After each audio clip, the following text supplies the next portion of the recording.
Well, first of all, thanks a lot for inviting me here today. It's my first time in Dublin, and I really am enjoying the conference today. And I've been tasked, as Karen said, to speak to you about measuring the circular economy, monitoring the circular economy, because that's quite important, and I'll try to prove that in my talk.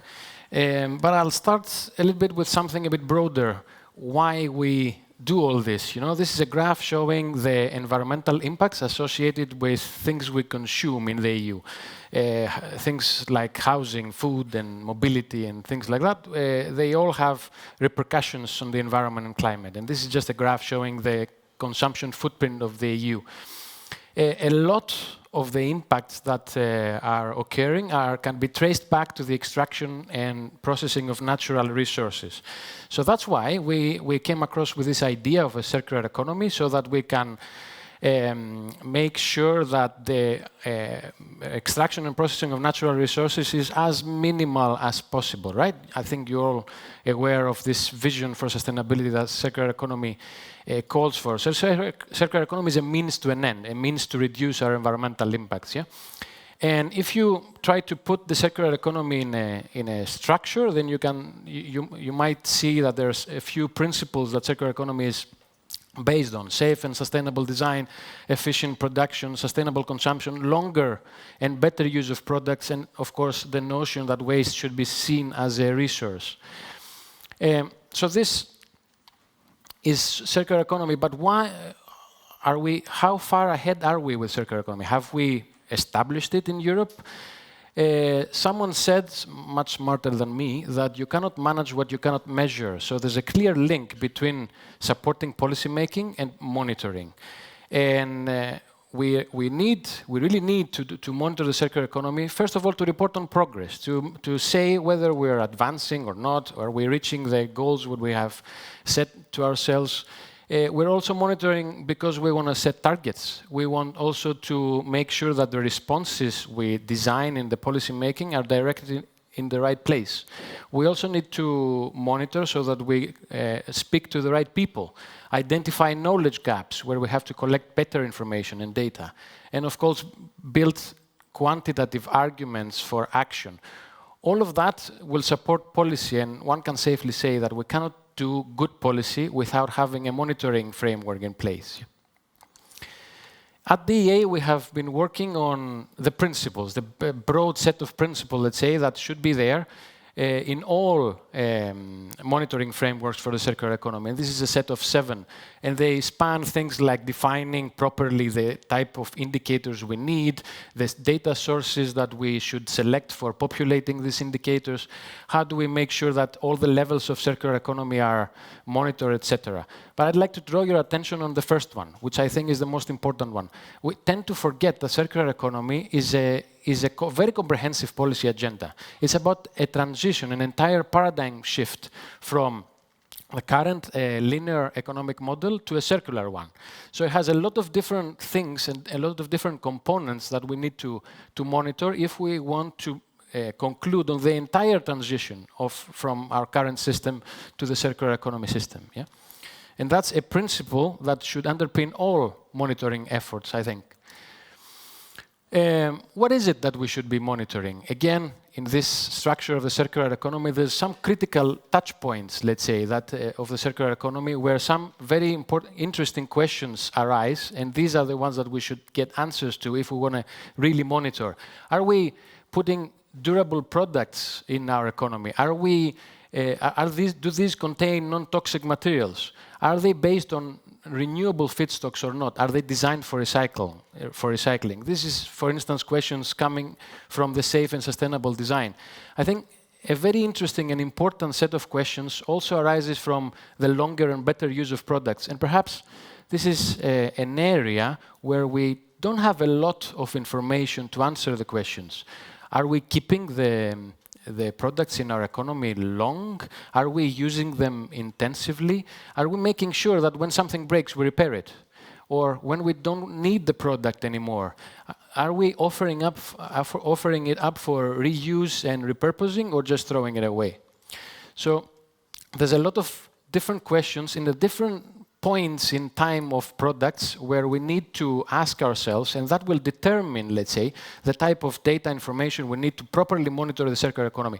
All of that, though, will create the picture. You cannot have an idea of progress towards circular economy if some of these circles is missing in the monitoring. Yeah?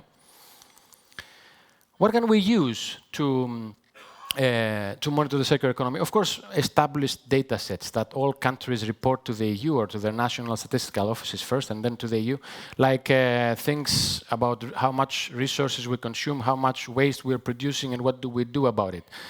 New data streams are now emerging, like the reuse data flow that it was just established only last year, but it will tell us something important also about the circular economy.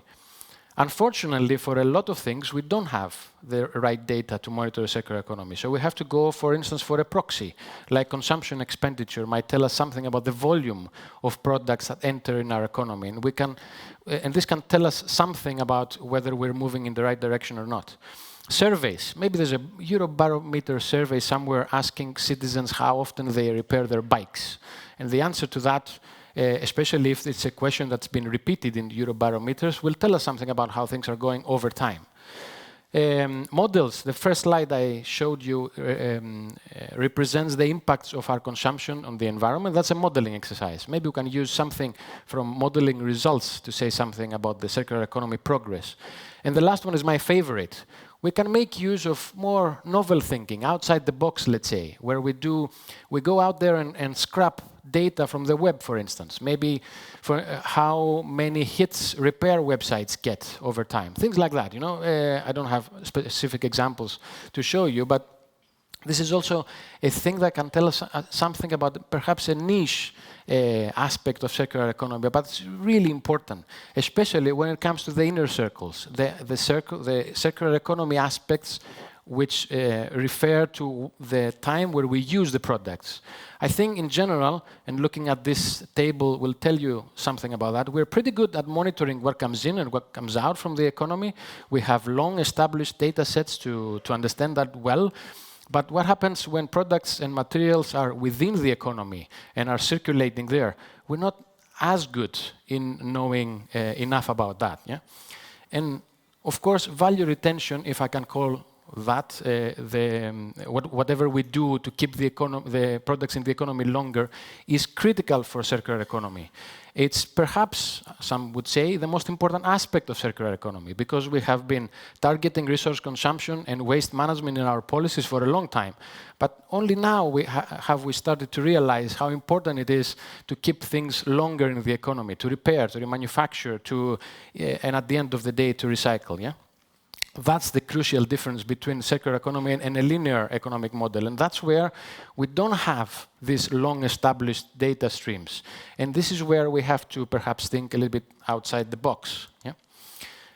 That's what we have been trying to do at the EA. So we realized this need, and we created the so-called Circularity Metrics Lab. And there's a link there for you to go and visit later if you so wish. And it's a lab what we have constructed, where we try to experiment with web scrapping, where we're trying to put some Eurobarometer answers in perspective, for instance. That will tell us something. And this is how it looks like. We have arranged the metrics that we have developed in these 4 different clusters. The first one is about the enabling framework. Are the right policies in place at EU and at national level? Do we have enough funding to accelerate transition towards a circular economy? How are the businesses responding? Are the circular business models being taken up? And how about us, the consumers? Are we engaged more and more in repair and manufacturing activities or not? And then what happens? How does all that reflect on the way we consume materials and the way we treat or generate and treat our waste? So these are the clusters we're trying to fulfill with our Circularity Metrics Lab. And the road ahead is, of course, it's a living lab. So we're always adding new metrics, strengthening the current ones, and so on and so forth.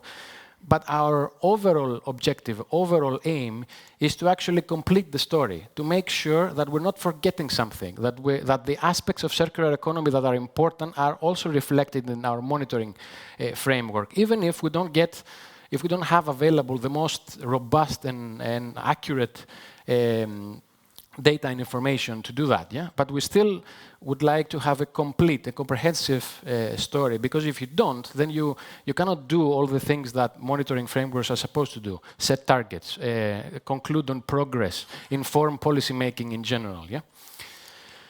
So I tried to demonstrate that, the kind of different stories one can make by looking at Ireland, because we're all here, and I guess that's more important to you to know, the Irish story. So I tried to put together two graphs at a time, which will tell you a slightly different stories, depending on the kind of data that you look at. So on the left side of the screen, you can see the material footprint, which is how much materials each citizen in an EU member state is consuming. And in that one, you can see Ireland is quite high, so there's a lot of material flowing into the Irish economy. On the right-hand side, you can see the waste generation per capita again. And here, Ireland is quite low. It's below the EU average as a waste generation per capita. So that tells me that a lot of material is flowing into the Irish economy. Not much is coming out, so there's a lot, probably, material accumulation. And that makes me think that how do we really accumulate material? That's infrastructure and machinery. So maybe a lot of bridges and roads and stuff like that are built in Ireland at the moment. Or maybe the companies in Ireland are investing a lot in heavy machinery that they're accumulating in the economy. So maybe this indicates a country under rapid economic development because there's a lot of investment happening. I don't know, is it true? At least these graphs, which are partial, a partial reality, will tell me something along these lines. But if I look at a different set of graphs, again, only two, I'm, of course, simplifying matters a lot with this slide, I know, but just to demonstrate the point I'm trying to make. Yeah? So again, you have the material footprint that tells you how much material is flowing into the Irish economy. And on the right-hand side this time, you have the consumption footprint results, which places Ireland pretty much at the top.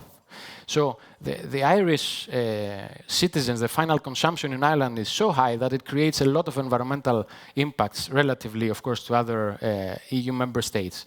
And that, if you put those two together, would indicate an already quite affluent society where citizens and government and NGOs are spending a lot of money to get goods and services. That's why you have these quite high environmental impacts.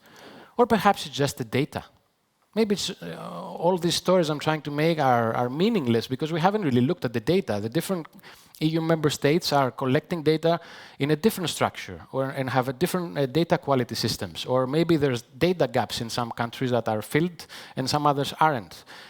Or maybe the entire structure of the economy, farming versus services versus manufacturing, are different across countries. So this is also another story that I can make through the data. Yeah?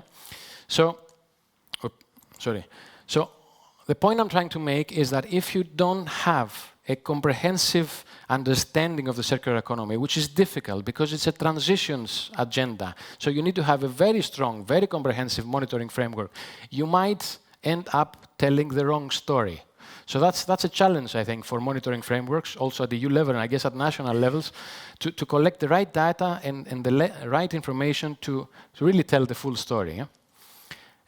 I thought I'd finish with an advertisement, in a way, because we're organizing a webinar in about a month from now, together with the World Resources Forum, about what's next for circular economy monitoring.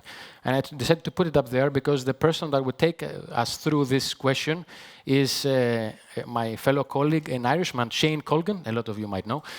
So he will be speaking about what we have in store in terms of plans for expanding the circular economy monitoring efforts at the EA. So thanks a lot. That was it from me today. Thank you.